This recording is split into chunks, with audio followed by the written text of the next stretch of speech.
Allen Company, 47 years young and a proud sponsor, wishes OOIDA all the best as you celebrate 50 years.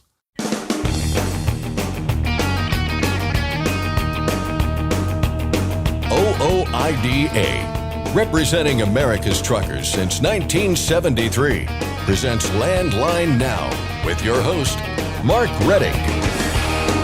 It's the 186th birthday of the city of Houston, Texas, and this is Landline Now.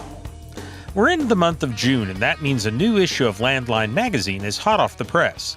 This month, the Landline staff took a closer look at efforts in Washington, D.C. to get more truck parking, restroom access, and better detention time pay.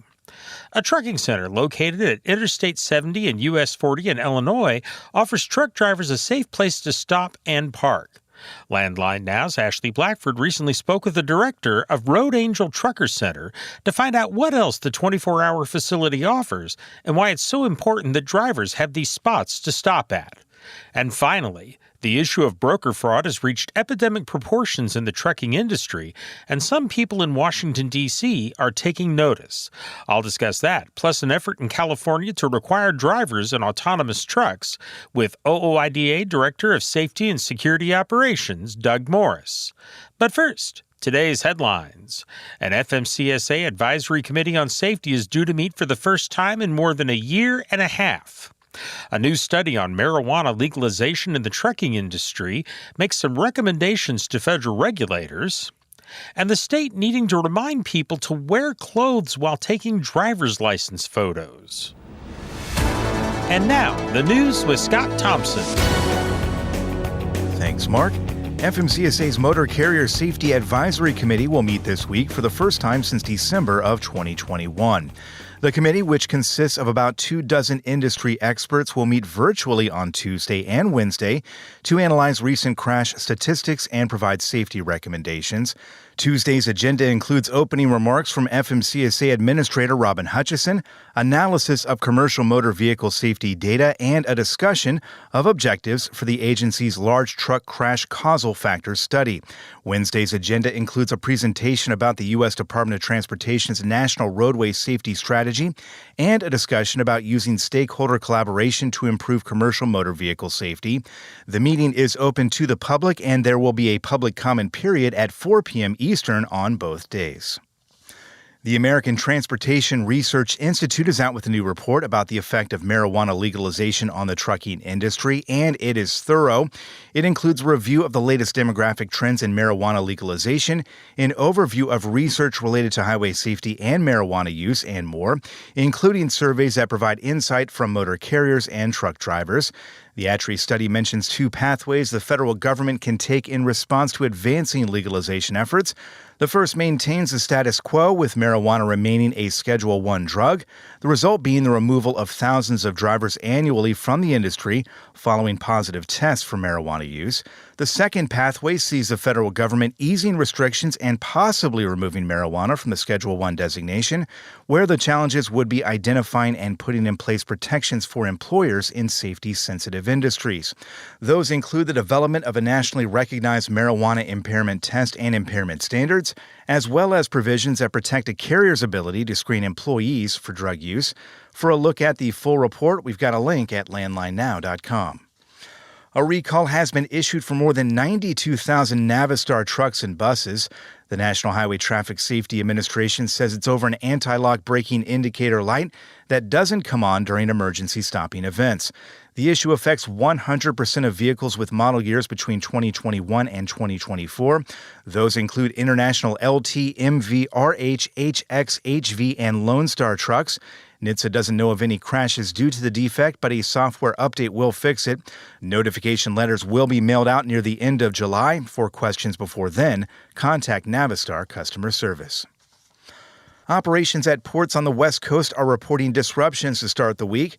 The Pacific Maritime Association, which represents shippers, says operations at some marine terminals at the ports of Los Angeles and Long Beach have been shut down following walkouts by members of the International Longshore and Warehouse Union. Operations are also being impacted at other ports up the coast, including Oakland, Tacoma, and Seattle. The Maritime Association and Union have been working on a new collective bargaining agreement for more than a year now. Their previous agreement expired in July of last year. Union members want better wages and some safety improvements.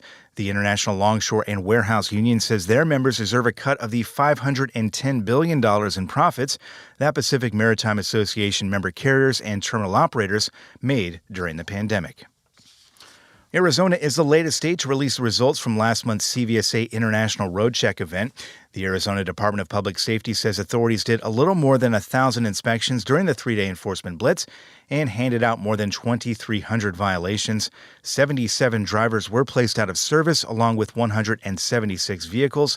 The Arizona DPS says the state's Commercial Vehicle Enforcement Task Force concentrated their efforts on Interstates 40 and 17, along with various ports of entry. The state of Ohio is investing in its bridges. The state DOT announced that $28 million will be going out to repair, replace, or demolish 24 aging bridges throughout Ohio. The plan also calls for the demolition of 4 bridges, all of which have been closed to traffic for years. Grants will pay for up to 95% of the work. The state of Connecticut is taking measures to reduce wrong-way crashes. The Connecticut DOT says 42 limited-access highway off-ramps in the Hartford area have been deemed high-risk locations and will be equipped with wrong-way detection systems. In a statement, state officials say wrong-way driving has increased by 500% in Connecticut. The detection systems are designed to help drivers going the wrong way correct their mistake and, if they don't, alert first responders. Design plans for the project are set to be complete by the end of this month. The Washington State Patrol will be on the lookout for unsecured loads this month. In conjunction with National Secure Your Load Day, which is tomorrow, June 6th, law enforcement in Washington State will be conducting focus patrols for the final 3 weekends of June, starting this Friday. That goes for both passenger and commercial vehicles. Troopers will hand out citations for improperly secured loads, which can range from $50 to $5,000. The Washington Department of Ecology says debris from unsecured loads causes more than 300 traffic crashes and 30 injuries in the state each year. Kenworth is partnering up with the Grammy Award-winning band Alabama for its Roll On to North America tour. The company is providing the band with a Kenworth T680 for the concert tour. The partnership, which also coincides with Kenworth's 100th anniversary, is a renewal of a relationship that spanned from 1988 to 2003, when Kenworth sponsored its annual Truckers Appreciation Concert starring the band. And finally, another story of people having a hard time adapting to technology. The state of Georgia recently changed policy allowing people to take their own picture for digital driver's licenses and IDs. But the Georgia Department of Driver Services had to issue a tip for some folks out there who are apparently taking their photos in their birthday suits. The agency pleading with folks to please take pictures with your clothes on and to keep things classy. The digital licenses and IDs allow Apple Wallet users to use them while passing through TSA checkpoints, where clothes are also highly recommended. That's Landline Now News for today. I'm Scott Thompson. Thanks, Scott. You can write and post a review of the doctor who performed your DOT physical to be shared with other truckers, or look up other reviews of a doctor through the OOIDA website, ooida.com. Just go to the main menu at the upper left corner of the page, and under Resources, click on Certified Medical Examiner Review. Starting Wednesday, Marty Ellis and OOIDA's tour truck, The Spirit of the American Trucker, will be at the American Truck Historical Society National Convention and Antique Truck Show in Reno, Nevada. Stop in, say hi to Marty, and join OOIDA for 2 years at $50, a $40 discount. Next, we'll have a preview of this month's Landline magazine, and Ashley Blackford reports on a unique truck parking facility in Illinois. I'm Mark Reddick, and this is Landline Now. Firestone tires are for more of everything. More miles for every tire dollar, and more confidence in your fleet. At Firestone, we help fleets save with dependable value. Find your local Firestone dealer today at firestonetire.com/dealer. Every make, every model, in every corner of the country. Technical smarts and quality parts. That's how we roll. Bring your rig into TA Truck Service. Landline Now, welcome back. We are into the month of June, and that means a new edition of Landline Magazine is out. Managing editor Jamie Jones and senior editor Mark Schremer join me now. Thank you both for coming in. Hey, you're welcome, Ashley. Yeah, thanks for having us. Jamie, starting off on the editor's desk article, you really highlighted all the stories in this month's issue on the journey OOIDA is on to get a lot of issues in the forefront of government and hopes to see these changes. Kind of talk to me about what some of those are. Well, I'm going to back up. I love my headline, and I think you can relate to it. I can relate, yes. I can relate. Kids ask, are we there yet? And usually they get a sarcastic answer like, does it look like we're here yet? You'll know. Trust me, you'll know.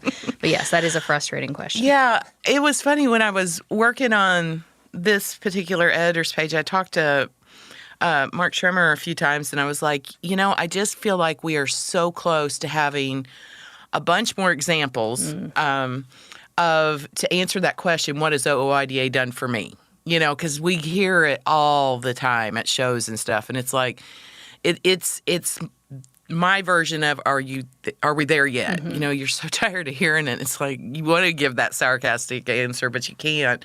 And it really is. It's just this journey that we seem to cycle through, and this one is really big, and it's for that respect, for the respect in their time, in their pay, and the flexibility to do their job. There's so many things that it really boils down to treat truckers like the professionals that they are. Mm-hmm. And so, for the longest time, and I don't know how long we're going to keep doing this, but we go back to when the pandemic hit. And, truckers were heroes. You were hearing. The spotlight was on them. Yes. I mean, they were the ones, the panic buy where the grocery the stores were, the shelves were empty. I remember I bought more cans of salmon, through those first few weeks. I know. I bought things we don't even eat. Yeah. It was literally, you bought some of, and I like a good salmon patty. It wasn't a problem. But, when stuff started getting back on the shelves, even in small small numbers, people realized that truckers were still out there doing their job in the middle of all this. And so that started kind of this process in Congress and with regulators to really, and OOIDA pounced on it. They pounced on it. I mean, you have called them, heroes, you have done this, you have done this.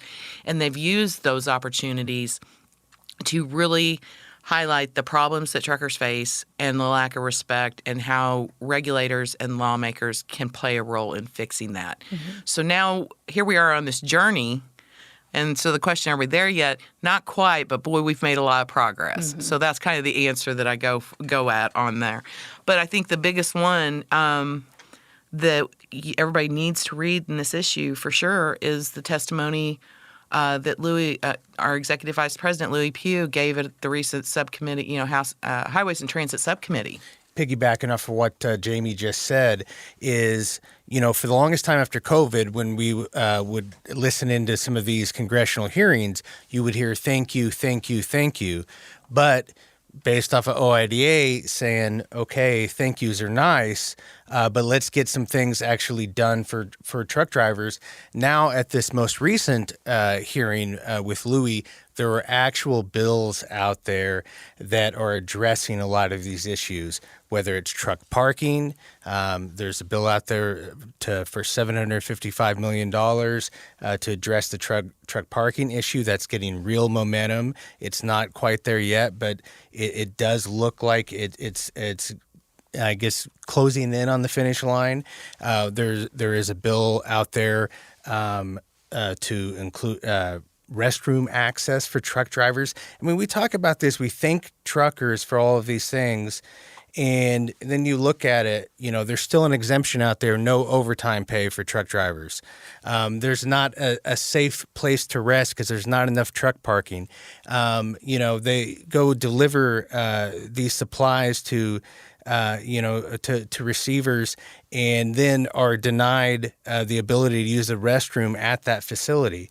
And these are the type of things, if you want to say thank you to truck drivers, let's do some things that actually show that thank you.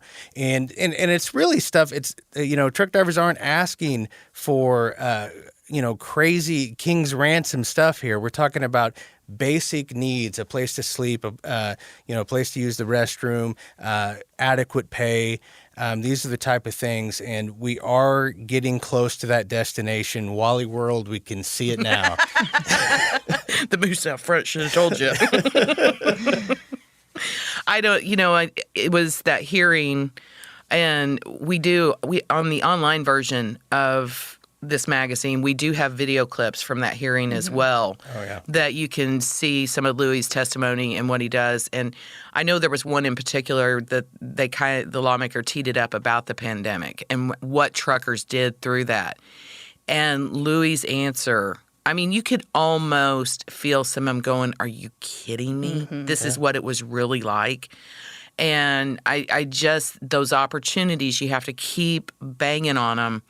And, I think, there were 24 lawmakers or so at that hearing. And all but 3 asked Louis questions. And another big thing, I think, to note about this, a lot of times at these hearings, when OIDA is asked to testify, also right next to him is ATA also representing. So you're getting the opposite viewpoint on a lot of these types of issues. Here, ATA was not present. So really the trucking authority there, the only one that lawmakers were listening to at that time, was Louis, was OIDA. And I think that giving that single driver perspective. Yeah, and somebody who's actually, done the job.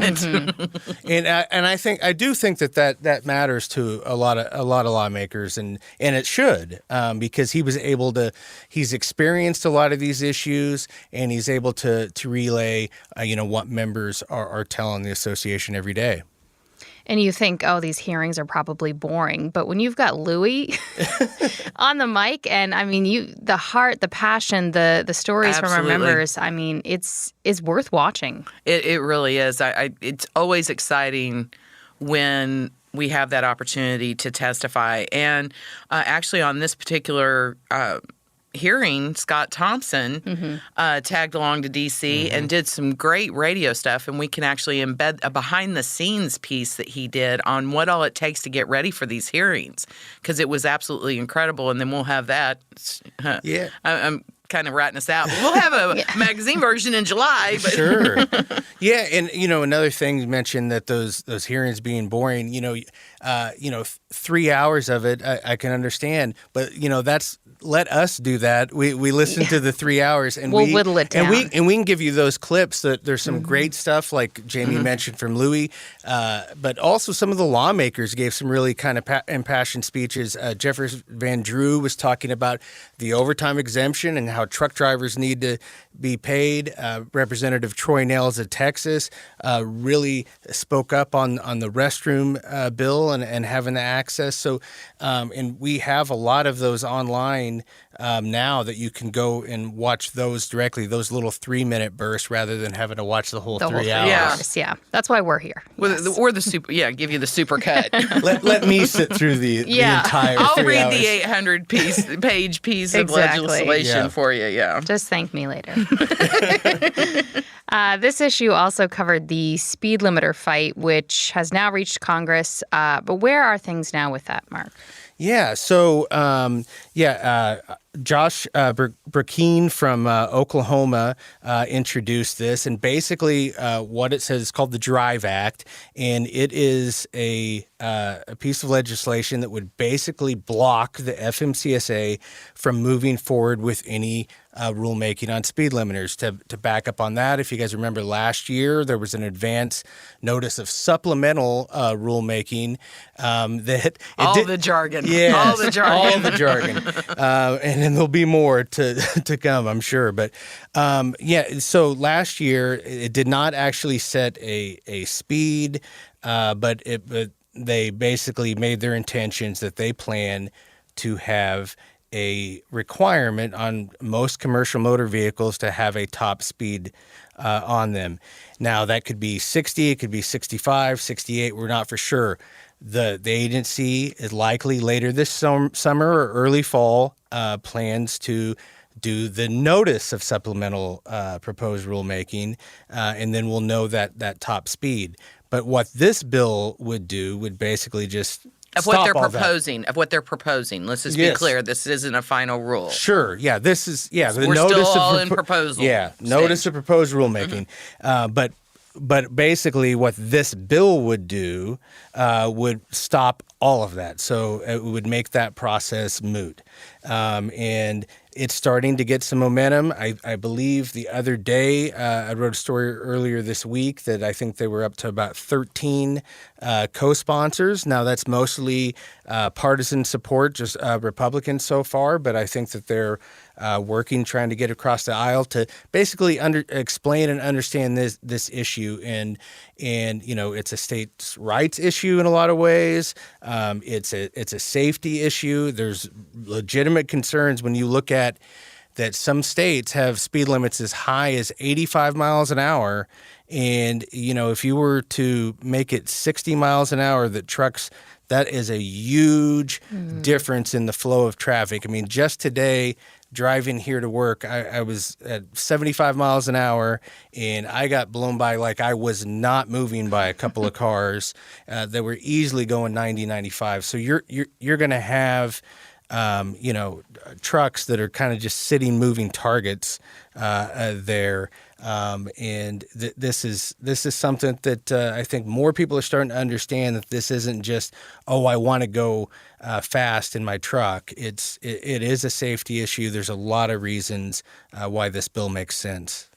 You know what I think we really need to underscore here on this bill, this is a standalone bill.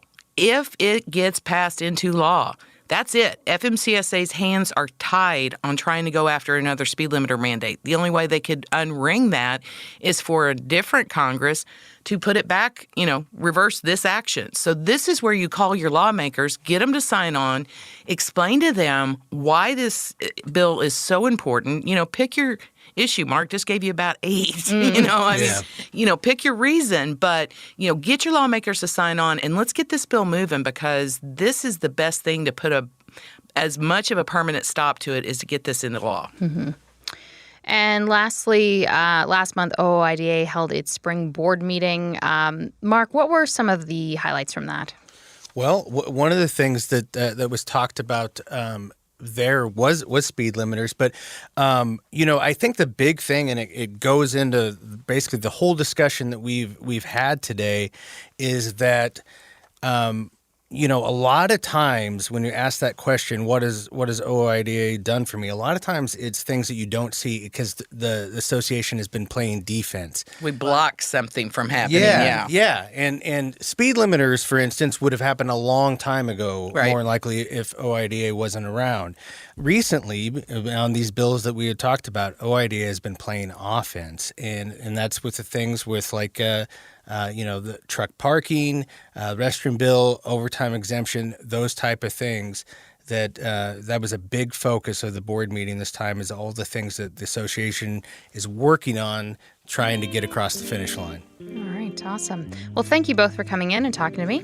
You are welcome. And if you do want to see those video clips, you can go to landline.media and do that. And, shameless plug, you can also subscribe and get the online version before it shows up in your mailbox. And it's free.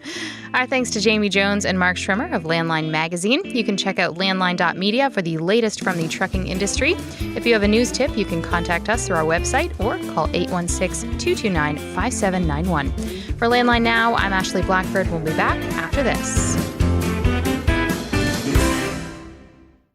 You trust PrePass for more bypasses? Now let PrePass help with tolls. PrePass toll service means lower cost, one invoice for all tolls, and fewer violations. Created by truckers for truckers. Call 877-878-5970 or go to prepass.com. Attention all truckers, Dean Michael, the tax doctor here. I want to talk to you about those dreaded tax problems. I know you want to keep on trucking and not even think about them, but let's face it, they're not going away all on their own. You need professional help. I've been helping truckers put their tax problems in the rearview mirror for years. I can help you too. Call me now for a free consultation at 888-557-4020 or go to mytaxhelpmd.com. It's like I always say, keep your eyes on the road, I'll keep mine on the IRS. 888-557-4020.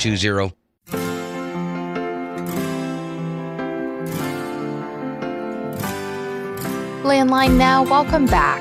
In an effort to serve the nation's trucking industry, the Road Angel Trucker Center off Exit 68 in Brownstown, Illinois, offers all the amenities a driver might need.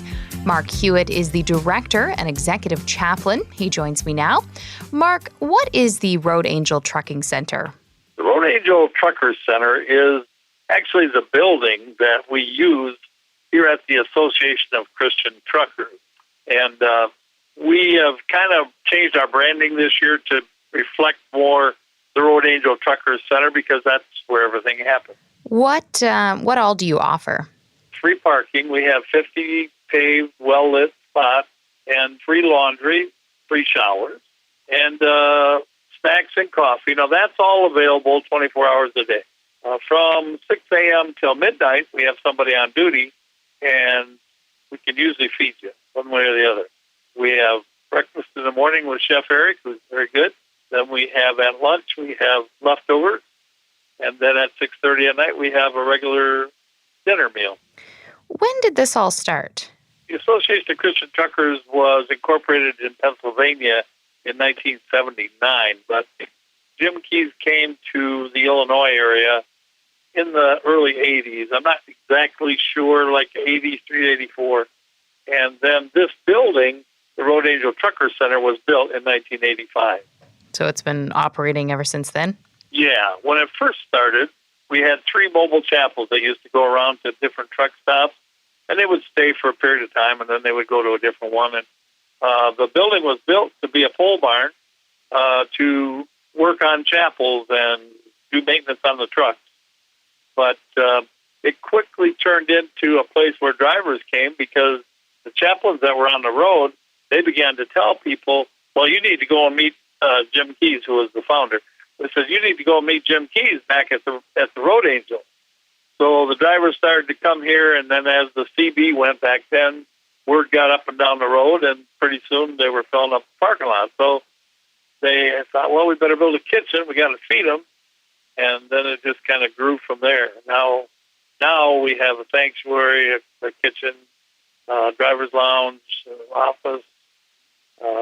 We have a few rooms upstairs for when drivers are broke down. And, so it's developed into a kind of a different ministry, but I think we believe we're almost the only one in the United States that does what we do. Where are you located? We're at Exit 68 on I-70, Brownstown, Illinois. We're just 70 miles east of St. Louis and about 30 miles west of the Big Cross in Effingham. We're right by the scale, actually. And I was curious about that. Do you know of any other locations that do something similar in the U.S., or are you the only one? Well, we are the only one in our organization. We do have a trailer in a truck stop in Milton, Pennsylvania, but that's being remodeled, so that's not active right now. But I've heard of a few places doing a few similar things to us, but none of them that are a full-service place like we are. And why is something like this so important? I'm glad you asked that question because I think a lot of times people don't understand us as a nonprofit Christian ministry because they think about truck drivers and, we're not feeding the poor or we're not, helping people like Salvation Army or anything. We are ministering to truck drivers. Well, truck drivers, as you know, from OOIDA, which I love this organization, drivers, it's a very stressful job. It's a very tough job, away from families, all kinds of mental pressure. And this place is made as an oasis for the driver. So he can come in here, he can relax. He knows that he's going to be around other drivers and other people that understand what he's doing and maybe get a load off and talk. And we don't push the Bible on people, but we do offer them counseling and different things to help them get through. And our motto is, when that driver comes in the door, we want him to leave better off than he was when he came in. And what is it, a certain denomination or is it non-denominational? We're non-denominational. We everybody can come here. We have Hindus, Sikhs, Muslims, Christians. We have had just about anybody you can think of. It's like You never know what's going to come through that door. What do you say to someone who says, "Well, I'm not a religious person, so I probably wouldn't want to go"? What would you say to them? Say that you want to try it out because, like I said, we don't push the Bible on people. A typical person would come in and our conversation would go like, "Hey, how's it going? Where are you headed? How are you doing? How's your family? Do you have a family? Where are you from?" And then we get several drivers around the round table. And we start talking, and we're talking trucks and politics and everything you can think of. And then occasionally, if I'm sitting there, and I see a place where I can say, well, God's got a lot to do with that or something like that, we talk that over. And people are not offended by that at all. We don't, like I said, we're not here preaching at people. We're here to love people and show them that, and show them a good way to relax. And we feel like, I feel like we're a safety organization, These drivers are out there under stress so much. When they leave here, they are recentered, refreshed, ready to go out there and take on the world. And how important is it, to be able to, for other truckers to, sit down, and I'm sure you've witnessed this, to sit around a table and talk, and I'm sure they face a lot of the same issues, in the job and in their personal life. How important is it that they're able to come together and talk about those things and kind of have that camaraderie, which I'm sure they don't typically get at a regular truck stop? Yeah, that's very important. I mean, it's just, I started driving back in 1977. I drove 15 years, and I dispatched for 12, and I ran a terminal, and I worked for a broker. I did a little bit of everything. And just enough to know that I don't know anything. But what I know is back in the day, when you walked in the truck stop, it was not unusual for some trucker to motion you over, and you didn't even know them, and you'd sit down and eat and talk. And there would be big tables at the truck stops, and there would be tables that were for that, drivers would sit around, or they would sit up at the counter, and everyone would be talking. That was pretty common. Now these restaurants are going by the wayside, and there's really no place for them to do that. And I find that it's really good. And we learn from each other, you get a lot of experience around that table, 30, 40 years, 1 year. And what I see happening is a lot of learning goes on. I always say if you got a problem, get 5 truck drivers together. They'll make sure it gets done. It might not be the way you like it, might have a little duct tape on it, but they'll get her fixed. How do you get the word out about what you're doing? I've been working very hard on getting the word out. And we go to the truck shows. We have booths at the truck shows, and we're using social media. We're on Twitter. We're on Instagram. All of those things kind of help get the word out. And when did you start getting involved with this organization? 1985. 1985. I came up here to meet Jim Keys in 1985. Interesting thing is, he prayed for me back then, and he said, "You need to be here." Well, I was a trucker back then, and I couldn't get out of trucking to be here. I was here, visited here, sang here, preached here, did different things, helped out whenever I could throughout the years. And I was here in 2008 for about 10 months. Then I left, and we come back in 2016, my wife and I, and that's when we started this time. So we've been here about 7 years. And now you mentioned it's all volunteer-based, so how does it operate? Well, operate, like I said, all volunteers. They get the room and board, and some expenses, we pay. And so we make sure that everybody's taken care of, but nobody really gets the salary here. So, I'm on Social Security myself, and we just volunteer. And it's not for everybody. You have to have a heart for truckers. And, we kind of give up our life willingly, but we always say our biggest entertainment is going to Walmart. So sometimes we argue over who's going to go to Walmart. Have you always been a pastor, or did you take on that role when you started with this? I've been in the ministry for about 40 years, and I guess I've been a pastor for probably, I know for sure 23 years. So I've just been in a lot of ministries. I helped when I was driving. I used to go to all the trucker chapels around that were in the truck stop, Transport for Christ and Truck Stop Ministries, and actually several of the different chapel ministries. I knew the founders and used to help out in the chapels and I had a lot of interaction with ministering to truck drivers. So when I came in here, I always say God trained me for 40 years to be here. Wow. I saw on your website you do parking lot sponsors. Can you talk to me about that? Well, we're having a thing right now. Our parking lot is, the pavement's 23 years old. So we got a spot that's kind of buckling, and we probably need to reseal it one more time. And so that's just kind of a costly thing. Right now, I've got estimates that range between $15,000 and $9,000 just to fix the buckling. And then to reseal it, it's close to $10,000 now. So we are looking for funding for that. Anybody that wants to give can donate. And you can go to our website and donate, or you can mail it into us. So, that's what that's all about. If someone does want to donate or if they want to volunteer, where can they go for more information? Okay, well, go to our website to donate. There's a donate button there, and there's a place where you can make a note. And you can tell us what you want it for, if you want it for the parking lot or you want it just for general, whatever you want to do. And that usually works through PayPal with your credit card. So, or they can mail a check to ACT 1366 U.S. Highway 40, Browntown, Illinois, 62418. And how many truck drivers do you usually typically have in, say, the run of a day or a week? About 40 to 50 a day. There's 26 FedEx drivers that come in here, and they switch out during the day. They come from Dayton, Ohio, and Springfield, Missouri, and they meet here in the middle. And I call that my local congregation because they come in every day, and we're getting to know each other.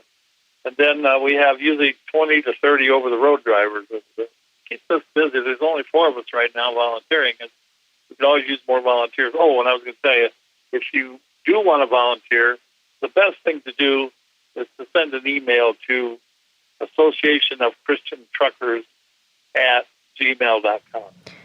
You must have met lots of interesting people over the years doing this. Is that right? I've met everybody from doctors, lawyers, Native Americans, everywhere up and in between. I tell you, the reason that we're talking is I met, first of all, John Osborne and Mark Redding and Marty, who's on the truck now, and Louie, and we've been talking, for a few years. We're very grateful. OIDA has given some donation here, and we feel like we're working on the same goal, that we're trying to make the trucker's life better and trying to get the truth out there. And that's how it goes. You meet people through contacts, and I go to the truck show, you meet a lot of people. I tell you, I wouldn't give up. I wouldn't trade my life for anything. Yeah, I've met a lot of people. What do you enjoy most about what you do? What I enjoy is when a driver comes in here and we're able to just give him that little nugget or that little encouragement, and you see that light go on, like, boy, I really needed to hear that, or that's just what we needed to do. I mean, that's what makes my day. Then I know I'm doing what I'm called to do and what I'm here to do. That was Mark Hewitt, the Director and Executive Chaplain, talking about the Road Angel Trucking Center. For more information on amenities, events, and how to make a donation, you can visit roadangeltruckercenter.com. For Landline Now, I'm Ashley Blackford. Stay tuned for more after this. Today's rising costs affect everyone. Replace your harmonic damper with a genuine VibraTech TVD viscous damper to prevent costly repairs and downtime. Keep your money in your pocket and your truck on the road with VibraTech TVD. Recommended replacement at 500,000 miles or 15,000 hours. Since you started, what you've loved about trucking is the freedom. Heading out on your favorite route, a good driving song, and thinking about truck insurance. Well, maybe not that last one. That's why we're here. At OOIDA, we have a full range of truck insurance products, expert advice, and great customer service, helping you get the right coverage for your operation. Go to OOIDA.com because your job is to drive. Our job is to help with everything else. It's tested and proven. Burn 2.1% less fuel when you balance all wheel ends with Centromatic. Call 800-523-8473 to get the OOIDA discount. Landline Now, welcome back. The issue of broker fraud has reached epidemic proportions in the trucking industry, and some people in Washington are taking notice. Here to discuss that, plus an effort in California to require drivers in autonomous trucks, is OOIDA Director of Safety and Security Operations, Doug Morris. Doug, how are you doing? Hey, Mark, how are you today? Very well, thank you, sir. Let's start by just kind of outlining the issue. What specific broker problems are the issue here? So basically what the brokerage fraud is where a fraudulent broker sets up shop somewhere. They take consignment on a shipment, and they get a motor carrier to bid on it through a load board or somewhere else, and the motor carrier delivers the goods, picks it up from point A and delivers it to point B, and then the fraudulent broker gets paid on it, and then they abscond with the money and they disappear. A lot of times they'll set up shop for several weeks, and it's a progression of a few shipments or sometimes one or two shipments. But at the end of the day, the motor carrier does not get payment on it, and a lot of times the motor carrier, being an owner operator, will call the local police, and the local police don't understand the issue, so they'll tell them it's a civil problem, or they just won't take a report on it. At one time, this was something that the FBI investigated, but after 9/11, they kind of closed up their cargo theft shops, and you talk to them now, and they basically said, "Listen, we're so busy with Homeland Security efforts and other efforts that this is something that we just don't even get involved in anymore." So obviously, at this point in time, it's gotten so rampant that we've talked to folks on the Hill. We sent a letter to the administrator back in beginning of March saying, "Hey, this needs to be addressed now." Our friends at NASTIC sent a letter to the House and folks in the Senate, and the senator sent a letter to FMCSA basically saying the same thing. This needs to be addressed now. Who's in charge of this? Who's taking this information, and is there any charges being placed? And to our knowledge, there's only a few attorney generals that have brought cases on these, and most of them have been through Maryland, and there's a few other states too. But it's like I said, it's a crime that doesn't have high penalty, doesn't have a big reward for attorney general, so they don't get involved in them too much. But it's a situation where it's getting out of control and it needs to be addressed. Why is it significant to have senators sending a letter to the DOT? I mean, why does that matter? Well, it matters because obviously they've asked the Office of Attorney General to get involved with this and say, "Hey, listen, what are the fines for this? What are the penalties? Why is this continually happening? Why are we getting contacted by our constituents about this?" And if obviously if FMCSA just sits on the laurels and don't do anything, they can take back funding for whatever funding FMCSA has. So I know for a fact that it's been addressed because I've had contact with DOT and actually Transportation Security Administration last week, two of the higher ups in there. We had a conference call on just issues dealing with transportation, the transportation sector. And this was an issue that I brought up, and they were well versed in it. At least the gentleman from DOT was. The gentleman from TSA were too much aware of it, had heard some issues about it. But the gentleman from DOT said, "Listen, this is a hot topic, and over here at DOT, this is something that's going to be addressed." I brought up the consumer database hotline. I says, "Well, are they taking calls on this, or aren't they taking these calls?" And he said, "I've not heard that they're doing much with the calls of these broker fraud cases." He says, "I'm not sure if they've done anything, to be honest with you, so I'll get back to you." The gentleman from TSA said, "Listen, we have a Transportation Security Operations Center. If you want your folks to call us and just we will take the information, as much information we can, to pass on to whomever, FBI or whomever, but obviously we don't have authority to take any type of action other than passing the information on." So like I said, I think that they were going to get something done in a relatively short time, especially since the Office of Inspector General is involved in it. You have senators involved in it. There's already been several letters addressing this. And, like I said, we've been on Capitol Hill for years discussing this, but it's kind of fallen on deaf ears. But since it's so rampant now, I think they're saying, "Hey, listen, this is getting out of control. Something needs to be done." You mentioned in an email you sent earlier that the FBI has put out a bulletin on kind of related topics. What was that bulletin about?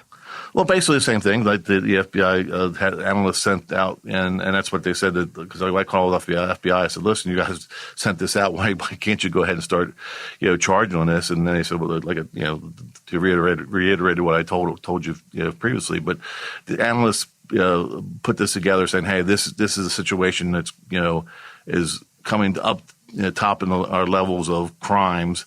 And that's why the analysts sent this out to all the sectors, saying, "Hey, this is a problem."